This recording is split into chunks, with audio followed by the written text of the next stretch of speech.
नमस्कार, मैं हूं रितेश मिश्र और आप देख रहे हैं पुरवैया क्राइम स्पेशल।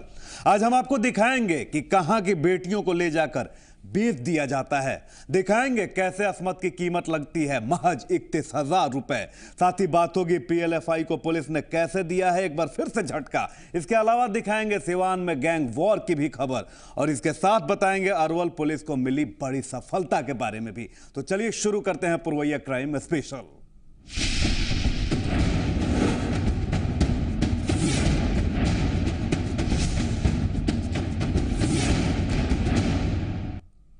झारखंड की मासूम आदिवासी बेटियों को शिकार बनाया जा रहा है। इन भोली भाली बेटियों पर मानव तस्करों की नजर आ चुकी है। दुमका जिले की 6 बेटियों को दिल्ली ले जाकर बेच दिया गया है। अब परिजन अपनी बेटियों को बचाने की गुहार लगा रहे हैं। बेची जा रही है झारखंड की बेटियां। नहीं थम रहा मानव तस्करी का धंधा। दुमका की बेटियां भी चढ़ी मानव तस्करों के हाथ। परिजनों ने लगाई बेटियों को छुड़ाने की गुहार। इस बार चौंका देने वाली खबर दुमका से आई है। यहां की बेटियों को दिल्ली ले जाकर बेच दिया गया है। जी हां, यह सनसनीखेज मामला जिले के जामा प्रखंड के कई गांवों का है। इन गांवों की 6 आदिवासी बेटियों को दिल्ली ले जाकर बेच दिया गया। मामले का खुलासा होने के बाद परिवार वालों की नींद उड़ गई। 6-7 महीने पहले यहां की लड़कियों को काम के नाम पर दिल्ली ले जाया गया था। तब कहा गया था कि दिल्ली जाकर उन्हें काम दिलाया जाएगा, लेकिन 7 महीने बीत जाने के बाद अब उन लड़कियों का पता ही नहीं चल रहा है। परिवार वाले परेशान हैं। लिहाजा परिजनों ने जिले के एसपी से मिलकर अपनी गुहार लगाई है। ह्यूमन ट्रैफिकिंग का मामला सामने आया है और जिला में जो है अभी एंटी ह्यूमन ट्रैफिकिंग का यूनिट कार्यरत है। उधर हम लोग मामला को जो है उधर रेफर कर दिया है और जो पूरा जो ह्यूमन ट्रैफिकिंग में जो भी इश्यूज हम लोगों का सामने आता है उसमें हम लोग विशेष ध्यान दे देता है। अभी तत्काल उसमें केस रजिस्टर हो जाएगा और तुरंत जो है बच्चियों को जो उधर से रिकवर करने का हम लोग अभी तुरंत प्रयास करेंगे और जो भी मामला है इंडिया में जहाँ भी भेज के पुलिस पार्टी को भेजना है भेज के हम लोग रिकवर कराएंगे। मामला संज्ञान में आने के बाद जिले के एसपी ने मामले को गंभीरता से लिया है। गायब लड़कियों के परिजनों ने जिस आरोपी दलाल के बारे में बताया है उसकी गिरफ्तारी के आदेश दे दिए गए हैं। इसके साथ ही एसपी ने भरोसा दिलाया है कि सभी लड़कियों की बरामदगी कर ली जाएगी। इस बारे में पुलिस कोई कसर नहीं छोड़ेगी। बोलता था काम करने के लिए हम ले जाएंगे लोग को। बस अभी क्या स्थिति है? अभी उसका था पता नहीं है। आप क्या चाहते हैं? तो लड़की को चाहिए, हम बेटी, हमारा बेटी। इलाके में कुछ दलाल सक्रिय हैं जो भोली भाली आदिवासी लड़कियों को अपना शिकार बनाते हैं। इन्हें कुछ पैसे का लालच देकर काम के बहाने बाहर ले जाया जाता है। इसके बाद भोली भाली लड़कियों को तस्करी का शिकार बनाया जाता है। बहरहाल पुलिस ने आश्वासन दिया है कि इस मामले को काफी गंभीरता से लिया जा रहा है। उम्मीद की जानी चाहिए कि मासूम आदिवासी बेटियों को जल्द ही वापस लाया जाएगा। उनके परिवार को उनकी बेटियां वापस मिल जाएंगी। सुबीर चटर्जी, जी मीडिया, दुमका। और महिलाओं के खिलाफ अपराध लगातार बढ़ता ही जा रहा है। पहले एक युवती का रेप किया जाता है, फिर उसके बाद गांव में पंचायत बैठती है और उसके बाद उसके अस्मत की कीमत तय कर दी जाती है 31,000 रुपए। जी हां, पंचायत एक युवती के अस्मत की कीमत तय करती है महज 31,000 रुपए। जरा आप भी देखिए।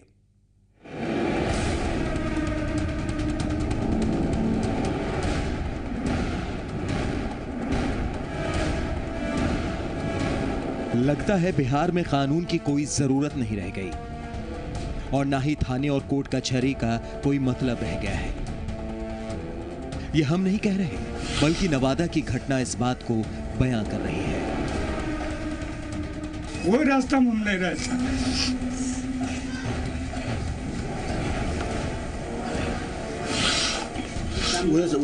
वही सब फोन किया था। आप भी जब इस पिता के दर्द को सुनेंगे तो हैरान रह जाएंगे।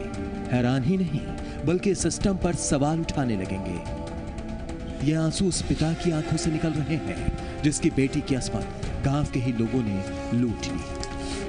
हद तो तब हो गई जब ये पिता अपनी बेटी के साथ हुई दरिंदगी को लेकर थाने पहुंचता है तो थाने में उसे भगा दिया जाता है। थाने में कहा जाता है कि रेप का ये मामला छोड़ दो, आरोपियों को फिर कभी डकैती के केस में फंसा देना, लेकिन रेप का मामला दर्ज नहीं कराओ। ये बात हम नहीं कह रहे, बल्कि पीड़ित बेटी का पिता खुद कह रहा है।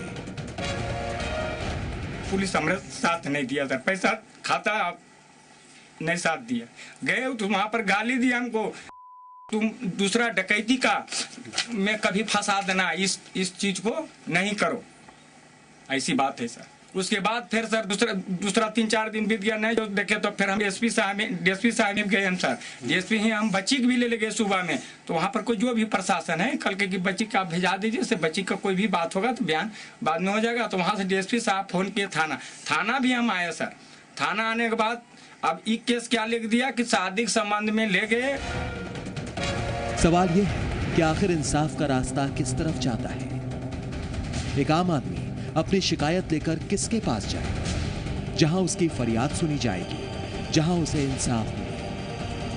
लेकिन हर तरफ से इस पीड़ित का पाप लाचार हो जाता है और आंसू ही की थमते ही नहीं।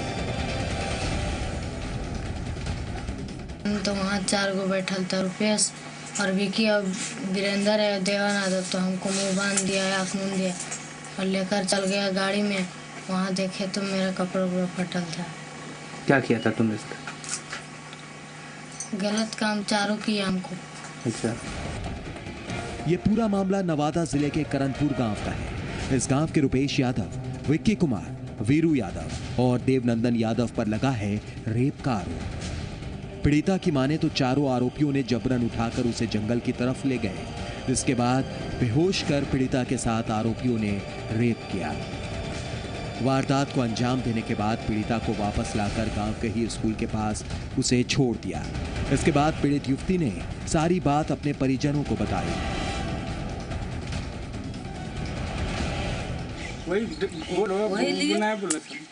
क्या के लिए हुआ था? वही लिए कि विचार कर लेगा, घर है दुनियादारी नहीं कोई जानेगा। क्या घटना हुआ था आपकी बच्ची के साथ? लेके भाग गया। कौन लेके भागा? घटना सुनकर परिवार वालों के होश उड़ गए, पैरों तले जमीन खिसक गई। एक परिवार के लिए इससे बड़ी त्रासदी और क्या हो सकती थी? पीड़ित परिजन शिकायत लेकर रजौली थाना पहुंचे। थाने की दहलीज पर इंसाफ दिलाने की उम्मीद थी, लेकिन लगता है इस व्यवस्था में आम आदमी के लिए कोई जगह नहीं है। थाने से निराशा हाथ लगी।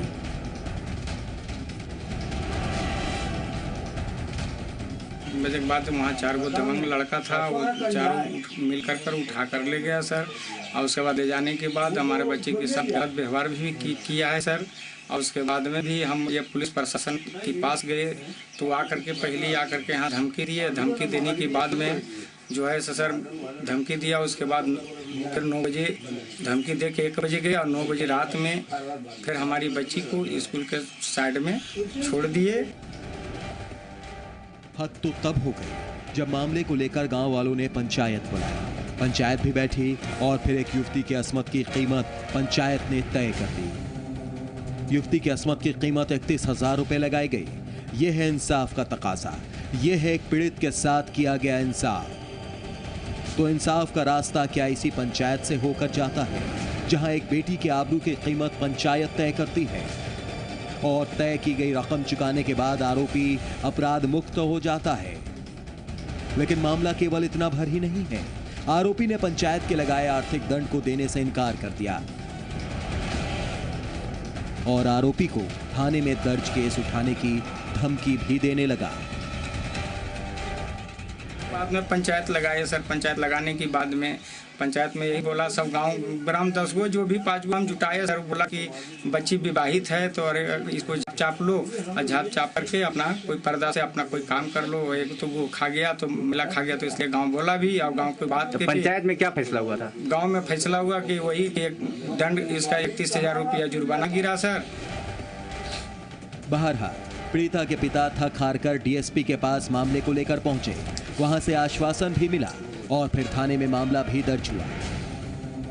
अब पुलिस भी सामने आई और जांच करने लगी। अब पीड़िता को इंसाफ कब तक मिलेगा ये तो हम नहीं जानते, लेकिन इंसाफ के लिए भटकते भटकते उसकी आवाज थरथराने जरूर लगी है। कोई रास्ता हम नहीं रहता। वही सब फोन किया था। अब पुलिस मामले की जांच कर रही है। जांच की रफ्तार और जांच के परिणाम क्या होंगे ये तो वक्त तय करेगा। अपहरण का मामला है। अब व्यस्त लड़की जिसमें कांड दर्ज हुआ है 14 तारीख को 366 IPC 366 A IPC में कांड अभी अनुसंधान अभी ये सब बातें अनुसंधान है। 164 के बयान में क्लियर हो जाएगा क्या बात है। उसके बाद पंचायत लगाया गया, पंचायत में फैसला हुआ कि पंचायत का मैटर है क्या किया आपके यहाँ भी पंचायत की कागज आया? नहीं कुछ कागज इस तरह का नहीं मेरे पास। जिस देश की संस्कृति में बेटियों को पूजा जाता है, आज उसी देश की बेटी इंसाफ के लिए भटकती है। ये इस देश की कानून व्यवस्था और समाज के लिए एक बड़ा सवाल है। सवाल ये कि हम किस दिशा में जा रहे हैं। हमारा समाज आगे जा रहा है या फिर वो पिछड़ता जा रहा है? इस सवाल का जवाब भी हमें ही तय करना। यशवंत कुमार सिन्हा, जी मीडिया, नवादा। और एक बार फिर से ऑपरेशन कारो 2 ने दिखाया है अपना असर, लेकिन एक ब्रेक के बाद।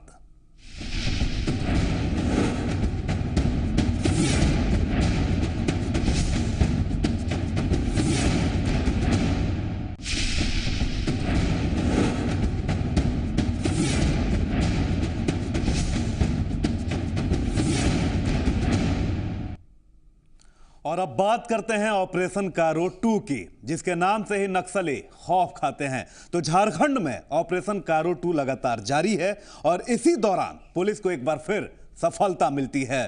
पुलिस PLFI के 2 उग्रवादियों को 2 लाख रुपए से ज्यादा के साथ गिरफ्तार करती है। खूंटी पुलिस को मिली बड़ी सफलता। PLFI के 2 उग्रवादी गिरफ्तार। गिरफ्तार उग्रवादियों के पास से लाखों रुपए बरामद। संगठन के पर्चे भी पुलिस ने किया बरामद। खूंटी पुलिस को उस समय बड़ी सफलता हाथ लगी जब उसके हाथ PLFI उग्रवादी संगठन के 2 उग्रवादी लगे। पुलिस को सूचना मिली थी कि PLFI के सब जोनल कमांडर जीदन गुड़िया को रुपए पहुंचाने कुछ लोग जा रहे हैं। जानकारी मिलते ही पुलिस ने एक टीम बनाई। टीम ने रांची खूंटी मेन रोड पर चेकिंग अभियान शुरू कर दिया, जिसके बाद पुलिस को यह सफलता हाथ लगी। ये रुपए इन्हीं गिरफ्तार उग्रवादियों के पास से पुलिस ने बरामद किए हैं। ये रुपए पुलिस की सफलता की कहानी कह रहे हैं। पुलिस ने 15,62,000 रुपए नकद बरामद किए। हाँ, इन्होंने सिर्फ इतना बताया है कि ये पैसा जो है वो शीर्ष नेतृत्व के निर्देश से ही ये पैसा उनको दिया गया था और जिसको ये सिर्फ पहुंचाने का काम कर रहे थे, ये माध्यम थे। और इसके बारे में जो विस्तार से हम लोग गहन छानबीन और पूछताछ कर रहे हैं, संभवतः आगे कुछ और इसका खुलासा किया जाएगा। अगर इसमें कुछ वैसे नाम आते हैं हमारे पूछताछ में और अगर उसको सत्यापित किया जाता है कि कुछ ऐसे लोग हैं जो प्रत्यक्ष रूप से उनकी मदद कर रहे हैं, तो निश्चित रूप से उन पर भी कार्रवाई की जाएगी। गिरफ्तार उग्रवादियों के पास से पुलिस ने पार्टी संगठन के पर्चे भी बरामद किए हैं। पुलिस की पूछताछ में उग्रवादियों ने लेवी की बात स्वीकार की। पुलिस के मुताबिक PLFI संगठन का विस्तार किए जाने की फिराक में है और इसी क्रम में संगठन के लिए हथियार खरीदने की योजना पर काम हो रहा है। पुलिस ने अपनी सूचना और कार्रवाई के दम पर उग्रवादियों के इस मंसूबे को विफल कर दिया कि PLFI के कुछ सक्रिय लोग जो है विभिन्न ठेकेदारों से, कारोबारियों से, क्रेशर मालिकों से, व्यापारियों से और बाकी जो कंस्ट्रक्शन कंपनियां हैं उसमें भया दोहन करके, डरा धमका करके, जान मारने की धमकी वगैरह दे करके PLFI के जीदन गुड़िया जो जोनल कमांडर हैं उसके निर्देश पर बहुत सारा लेवी का पैसा उगाही करके ये जलासर पहुंचाने वाले थे। इसी बीच में जब सूचना मिली तो पुलिस अधीक्षक के द्वारा एक टीम का गठन किया गया और उस टीम के गठन के बाद उन्होंने संभावित जो ठिकाना था खुदी यात्री सेठ उसके पास जो छापामारी की और छापामारी के समय 2 लड़कों को भागते हुए बाइक से पकड़ा गया और पूछने पर तलाशी लेने पर उसमें एक व्यक्ति के पास से 10,27,000 रुपये जिसने अपना नाम टिंकू कुमार बताया और दूसरे व्यक्ति के पास से जो मनोज लुगुन था उसके पास से 5,35,000 रुपये नगद और एक व्यक्ति के पास से 2 PLFI की रसीद और एक व्यक्ति के पास से 1 PLFI की चंदा रसीद की बरामदगी हुई। बहरहाल अब इन उग्रवादियों के हाथों में हथकड़ी लग चुकी है। अब पुलिस इन उग्रवादियों के जरिए उन लोगों तक भी पहुंचने की कोशिश में है जो इन्हें मदद पहुंचाते हैं। इलाके में पहले से ही ऑपरेशन कारो 2 चल रहा है। अब इस कामयाबी ने पुलिस के हौसले को और भी बुलंद कर दिया है। सोनू अंसारी, जी मीडिया, खूंटी। और अब बात करते हैं सीवान की, जहां पर लोग एक बार फिर से दहशत में आ चुके हैं। सीवान में शुरू हो चुका है गैंग वॉर का दौर। दिन दहाड़े बीच चौराहे गोलीबारी की घटना को अंजाम दिया जाता है। 1-2 राउंड नहीं बल्कि 36 राउंड फायरिंग की जाती है। गोलीबारी से पूरे इलाके में दहशत का माहौल व्याप्त हो गया है। वहीं इस गोलीबारी में 2 लोग घायल भी हो गए। खौफ में सीवान में दिन दहाड़े गोलीबारी। शहाबुद्दीन के करीबी पर किया गया हमला। 36 राउंड की गई फायरिंग। सीवान में जारी है गैंग वॉर। सीवान में हो रही आपराधिक घटनाओं से इलाके के लोग खौफ में जीने के लिए मजबूर हैं। अपराधी लगातार आपराधिक वारदातों को अंजाम दे रहे हैं। इस बार अपराधियों ने शहाबुद्दीन के करीबी माने जाने वाले फिरोज को अपना निशाना बनाया। फिरोज साईं के ऊपर अंधाधुंध फायरिंग की गई। हमलावरों ने 36 राउंड गोलियां चलाई। इस हमले में फिरोज और टिंकू को गोली लगी। इन दोनों को गंभीर हालत में सीवान के सदर अस्पताल में भर्ती कराया गया। इनमें से टिंकू की हालत चिंताजनक बनी हुई है। उसे PMCH रेफर कर दिया गया। फिरोज अपने आवास स्थित खाली स्थान पे बैठे हुए थे, खाली कैंपस में बैठे हुए थे। उनके साथ उनका मित्र टिंकू भी था। उसी समय 6-7 आदमी बाहर से अचानक इन करते हैं और उन पर लगातार अंधाधुंध फायरिंग करते हैं। अभी तक दोनों सुरक्षित हैं। एक के पैर में गोली लगी है जिनका इलाज यहाँ चल रहा है। टिंकू को पेट में गोली लगी है, उनको PMCH रेफर कर दिया गया है। क्या लगता है किस तरह का? फिरोज के द्वारा 7 नामजद अभियुक्तों के बारे में बताया जा रहा है कि वे लोग आके यहाँ पे अंधाधुंध फायरिंग कर जान मारने का प्रयास किए। इस गोलीबारी के बारे में बताया जा रहा है कि टिंकू और फिरोज सीवान के सबसे बड़ी जमीन ब्रोकर और दबंग हैं। इस बात को लेकर इन दोनों और बाकी गैंग के बीच बराबर झड़प होती रहती है। इस बार भी ये गोलीबारी आपसी वर्चस्व को लेकर ही की गई। हाँ, ये आपसी रंजिश, ये आपसी वर्चस्व में विवाद का मामला लगता है। आगे इन्वेस्टिगेशन हम लोग कर रहे हैं। अभी PO पे सारा इन्वेस्टिगेशन हुआ। कितने राउंड गोली चली? लगभग 36 राउंड गोली का खोखा बरामद हुआ। 9mm का 31 खोखा बरामद हुआ और 5 खोखा 7.62 का बरामद हुआ। फिलहाल पुलिस ने मामला दर्ज कर अपनी जांच शुरू कर दी है। लेकिन जिस तरीके से 36 राउंड गोलियां दनादन बरसाई गईं, वो इलाके के लोगों में खौफ पैदा कर देती है। अब पुलिस की कार्रवाई ही लोगों के बीच से खौफ दूर कर सकती है।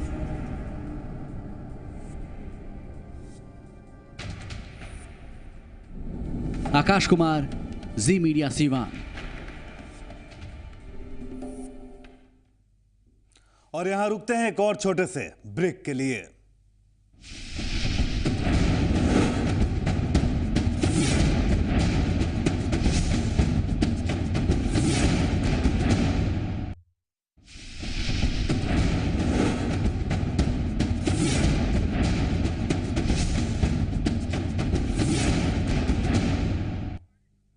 ब्रेक के बाद एक बार फिर से पुरवैया क्राइम स्पेशल में स्वागत है आपका। अरवल पुलिस को बड़ी सफलता हाथ लगी है। पुलिस ने 5 हार्डकोर नक्सलियों को गिरफ्तार किया है। गिरफ्तार नक्सली कई मामलों में मोस्ट वांटेड थे। इन नक्सलियों के पास से पुलिस ने भारी मात्रा में हथियार भी बरामद किया है। अरवल पुलिस को मिली बड़ी सफलता। नक्सलियों को पुलिस ने दिया झटका। 5 हार्डकोर नक्सली चढ़े पुलिस के हत्थे। भारी मात्रा में हथियार बरामद। हथियारों का यह जखीरा अरवल पुलिस की सफलता की कहानी को खुद बयां कर रहा है। पुलिस ने यह हथियार नक्सलियों के पास से बरामद किए हैं। यह पुलिस के लिए एक बड़ी कामयाबी मानी जा रही है। पुलिस ने नक्सलियों को शहर तेलपा ओपी के रामपुर चाय गांव से गिरफ्तार किया है। गिरफ्तार हुए नक्सलियों में एक एरिया कमांडर भी शामिल है। गिरफ्तार नक्सली कई मामलों में शामिल बताए जा रहे हैं। इनकी जो गिरफ्तारी हुई है रामपुर चाय गांव से हुई है, जो शहर तेलपा ओपी में आता है। और गिरफ्तारी के क्रम में इनसे एक देसी कार्बाइन, 3 पिस्टल, .3154 के 26 राउंड, माओइस्ट लिटरेचर, अलग अलग सिम फोन, मोबाइल नंबर्स, ये सब इनसे रिकवर हुए हैं। और पुराने कुछ रजिस्टर्स भी रिकवर हुए हैं, जिसमें इनकी जो फ्रंट ऑर्गेनाइजेशंस चलती हैं, उनके जो सदस्य रहे हैं, सक्रिय सदस्य रहे हैं, उनका उसमें ब्यौरा लिखा हुआ है।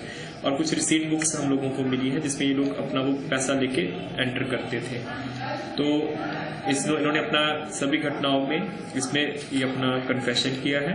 और इनका जो आपराधिक इतिहास है, खास करके जो ये एरिया कमांडर है गणेश साहू, इसके तकरीबन 12 कांडों में संलिप्त रहा है।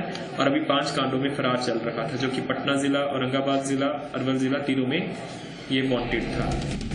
ये नक्सली संगठन के नाम पर लोगों से लेवी मांगते थे। लेवी नहीं दिए जाने पर आपराधिक घटना को अंजाम देते थे, ताकि दहशत फैलाई जा सके। और इस दहशत के साए में लेवी का धंधा फलता फूलता रहे। इसी दौरान नक्सलियों ने सड़क निर्माण कंपनी BLA के कैंप पर हमला किया। इस हमले में नक्सलियों ने कई वाहनों को आग के हवाले कर दिया। नक्सलियों के इस उत्पात में करोड़ों का नुकसान हुआ। इस घटना के बाद पुलिस ने नक्सलियों के खिलाफ छापेमारी शुरू कर दी। पुलिस की इसी छापेमारी में ये नक्सली गिरफ्तार किए गए हैं। गिरफ्तार नक्सलियों ने अपना जुर्म कबूल कर लिया है। रात को जो अतौला शांतिपुरम में PLA base camp, road construction company के बेस कैंप पे हमला हुआ था, तो उस हमले में तकरीबन 20, जो अभी पुष्टि हुई कि तकरीबन 20 लोगों की संलिप्तता थी। हालांकि FIR में 40 से 50 लोगों को बताया गया है। तो उसी कांड का जब अनुसंधान शुरू किया गया है, तो वहां से कुछ लीड्स मिली थी, पर्चा वगैरह मिला था। तो पर्चे से जो फोन नंबर थे उनका सारा ट्रेस आउट करवाया गया। तो उसमें ये जो गणेश साहू अरेस्ट हुआ है, जो अपने आप को एरिया कमांडर बोलता है, Son Punpun zonal area committee का, वो अरेस्ट हुआ। और उसके साथ उसके 5 और साथी अरेस्ट हुए। तो जब इनकी पूछताछ की गई है, तो इन लोगों ने अपनी संलिप्तता स्वीकारी है इस कांड में भी। और इसके अतिरिक्त एक और वहां पे दिलीप सिंह का मिक्सिंग प्लांट खुला हुआ है, जिसके लिए अलग से कांड लगाया है, जिसमें ये लोग पर्चा लेके आए, उसमें भी ये पकड़े गए हैं। तो दोनों कांडों का उद्भेदन हो गया है। नक्सलियों की गिरफ्तारी पुलिस के लिए एक बड़ी सफलता है। इलाके में 5 हार्डकोर नक्सलियों की गिरफ्तारी से नक्सल वारदातों में कमी जरूर आएगी। महेंद्र कुमार, जी मीडिया, अरवल। और इसी के साथ पुरवैया क्राइम स्पेशल में आज बस इतना ही। लेकिन आप रहिए सावधान, क्योंकि जुर्म कहीं भी हो सकता है, कभी भी हो सकता है। जुर्म की दुनिया की खबरों के साथ कल फिर होगी मुलाकात। तब तक के लिए दीजिए इजाजत। नमस्कार।